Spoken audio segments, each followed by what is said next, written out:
किया जा रहा है। भाई मैं सबसे पहले तो ये राजनीति आदमी हूँ नहीं, मैं एक कलाकार हूँ। आप मेरे संगीत के बारे में पूछिएगा तो मैं आपको बेहतर बताऊंगा। ये सब राजनीति में मुझे मत फंसाइए।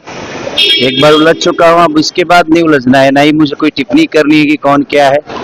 वो सरकार का विषय है, वो लोगों का विषय है। अपराधी की कोई जात नहीं होती, हर आदमी अपराधी होता है। बट देखिए, अब वो उन लोगों का विषय है, वो लोग किस हिसाब से बिहार में है तो चीज़ों को, समस्या को, उस परिस्थिति को समझ रहे हैं तो अपने हिसाब से बोल रहे हैं। बट मेरा विषय है, मैं एक कलाकार हूँ और हम कलाकार ही सही है। मुझे नहीं लगता कि मुझे इस पर टिप्पणी करनी चाहिए। लेकिन अगर बात की जाए तो आपने टीएमसी का जब प्रचार किया कलकत्ता में, तो उन्होंने, मनोज तिवारी ने कहा कि खेसारी लाल यादव को पाप लगेगा।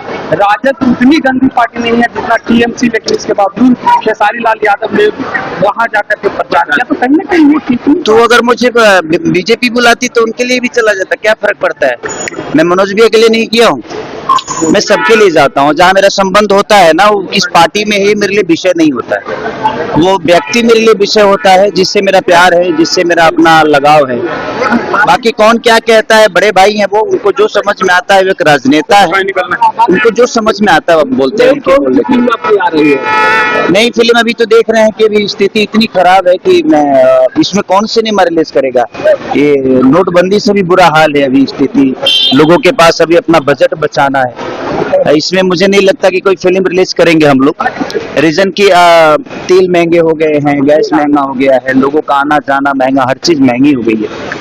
और इसमें सिनेमा रिलीज करना मतलब सही नहीं है, क्योंकि हर आदमी अपना बजट बचाएगा। आगे क्या होने वाला है बजट के हिसाब से मुझे पता नहीं, और सबको, मुझे लगता है कि हर आदमी की स्थितियां खराब होने वाली, उसमें हम सबको अपना बैलेंस बचा के अपने बच्चों के भविष्य के लिए, अपने लिए जिंदा रहने के लिए कुछ ना कुछ तो करना पड़ेगा। इसलिए अभी फिल्म कोई रिलीज करूंगा नहीं मैं। ऐसे रेडी बहुत सारी 3-4-5 फिल्में मेरी रेडी है, डबिंग करके हर चीज ओके है, बट इस परिस्थिति में शायद मैं नहीं कर पाऊंगा। प्रधानमंत्री नरेंद्र मोदी ने आह्वान किया है कि पेट्रोल डीजल बचाए, विदेश यात्रा कम करें, सोना अभी खरीदारी पर रोक लगा। एक आम नागरिक होने के नाते आप क्या कहते हैं? देखिए, आम नागरिक होने के नाते मुझे लगता है कि ये जो 3-4 राज्यों में जो चुनाव हुआ, ये महंगाई उस समय भी वैसे ही थी, वही स्थिति थी। उस समय भी बंद कर देना चाहिए था, उस समय ये अनाउंस करना चाहिए था। बट अपनी राजनीति है उन लोगों की, मैं क्या बोल सकता हूँ। मुझे लगता है कि हमें इंडिया में सबसे बड़ी खूबसूरती है कि हम अपने बजट को बचा के रखते हैं। अगर हम 10 रुपये कमाते हैं तो खर्चा 2 ही रुपये करते हैं। और शुरू से हम अपने बच्चों के भविष्य के लिए मेहनत किए हैं, क्योंकि अब जहाँ तक बिहार का सवाल है, बिहार के जितने भी बुजुर्ग हैं अपने बच्चों के लिए हमेशा से वो लड़ते आ रहे हैं। और मुझे लगता है कि सबको बचाना चाहिए, कुछ ना कुछ लोग बचाए ही हैं। बट मुझे लगता है कि जिसको बचाने के कह रहे हैं वो नहीं बचा पाएंगे भाई, वो अरबपति लोग हैं। मुझे लगता है कि हर आदमी यहाँ पे जो गाड़ी से घूमता है वो कहीं ना कहीं करोड़पति आदमी है, तभी वो गाड़ी लेके घूमता है। बचाने की जरूरत तो उनको है जिनके पास साइकिल की व्यवस्था नहीं है। और मुझे लगता है कि परेशान वही है जिनके पास ना कभी तेल की जरूरत पड़ती है और ना ही कभी गैस की जरूरत पड़ती है। तो परेशान वो आम नागरिक है, जो गरीब तक के लोग हैं, जिनके पास अपनी व्यवस्था नहीं है।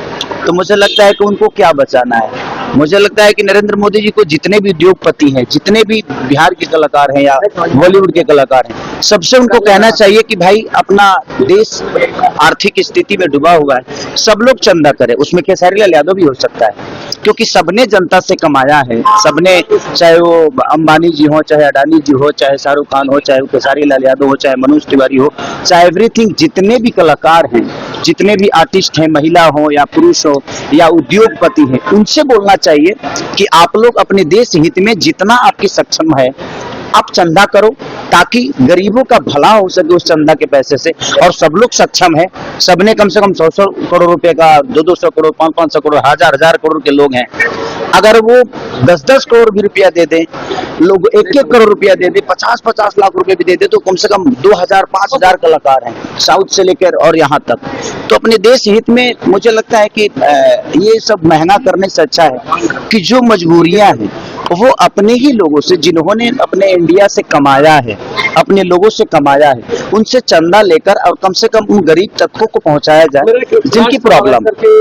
आपका सबसे फेवरेट गाना कौन है? रोज फेवरेटे गाना आता है। नीट पेपर जो है वो लीक हुआ, छात्रा सुसाइड कर रही है। अरे भाई अच्छा ही बताओ जी, कोनो आज लीक भइल बा? आज कितना दिन से लीके होता है? तो इस पे जो आप लोगों को, इस पे तो मुझे लगता है कि सरकार का विषय है कि लोग, बच्चों का भविष्य का विषय है ये। और मुझे लगता है कि जीएनजी अगर आगे नहीं आएगी ना तो ऐसा ही होता रहेगा। तो आप तैयारी करते हैं, मजबूरी में आप हैं, आपकी तैयारी सालों भर की तैयारी, मुझे लगता है 5-5 साल से जो बच्चे तैयारी कर रहे हैं अपने आप को लेकर, मुझे लगता है कि उनके लिए बहुत नाइंसाफी हो रही है। तो उनको आगे आने की जरूरत है और वो आगे आकर और इस दुनिया को अपनी एक नई आयाम दे और अपने हक की लड़ाई लड़े। प्रधानमंत्री को चॉकलेट देते हुए अच्छी बात है, अब ये उनका विषय है, वो चॉकलेट दे रहे हैं कि केक काट रहे हैं। संकट से गुजर